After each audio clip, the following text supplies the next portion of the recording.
কোটি কোটি সালাম।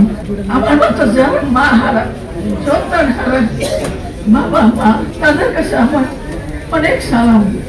আমি চাই বাংলাদেশটা এমন একটা দেশ হোক, কোন মায়ের বুক যেন আর খালি না হয়, আমার মতো যেন আর কোনো কানে কোথাও কান্নাকাটি করে না, আমার মতো যেন আর কোনো মা সন্তান হারাইয়া পথে পথে কাঙ্গালের মতো ঘুরে না।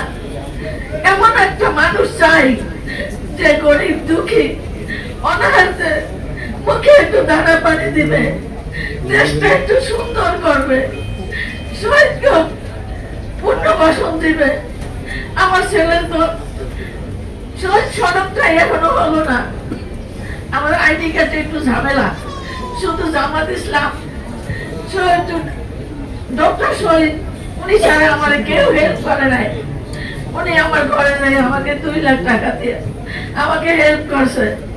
আমি আর কোথাও থেকে কিছুই পাই না, আমার কিছু দরকার নাই। আর যেন কোনো মার সন্তান না হইয়া যায়, আর যেন কোনো মার মুখ খালি না হয়। আমার কাছে একটুকি আপনার কাছে যাওয়ার, সরকারের কাছে আমার একটুকি আবেদন, যাতে দেশটা একটু সুন্দর হয়, গরিব দুঃখী চিকিৎসা পায়, যারা পঙ্গু অসহায় তাদের চিকিৎসার জন্য ওনারা যেন সুব্যবস্থা করে, সব পরিবারের জন্য যেন ভালো একটা ব্যবস্থা করে দেয়। বাংলাদেশ সরকারের কাছে আমার একটুকে দাবি, আমি আর কিছুই চাই না, আমি আর কিছুই চাই না। আমার মতো যেন আর কেন মহানগর না হয়। আমার একমাত্র সন্তান ছিল, আমার চিকিৎসা করত, আমার খেতে দিত, আমার ভালোবাসতো, আমার জন্য আমার ছেলেটা বিয়েও করে নাই। বাংলাদেশের জন্য সবাই বাংলাদেশের জন্য যুদ্ধ করে আম্মু, আমি কেন ঘরে বসে থাকবো আম্মু? আমি তুমি তো আমার একমাত্র সন্তান আম্মু, বাংলাদেশের সন্তান সবই আপনার।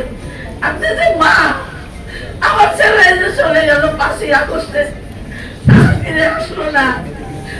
আমি ঢাকা মেডিকেলে 2-3 দিন ঘুরে ঘুরে ঢাকা মেডিকেলে যাই লাশ পাই।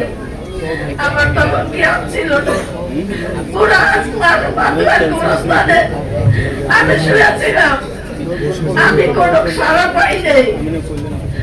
এবার ব্যারিস্টাররা তাই আমাকে বললো, আপনি আইডিয়া খাইডিয়া কাগজপত্র ব্যবস্থা করেন, জামাত ইসলামের সাথে যোগাযোগ করেন। আমি এইভাবে দুনিয়ার দিন কাটাই। আমি একটা হার্টের রোগী, লিভারের সমস্যা, হাই প্রেশার, এইভাবে আমি দুনিয়া বাস করি। আমার জন্য তো কিছুই রইল না।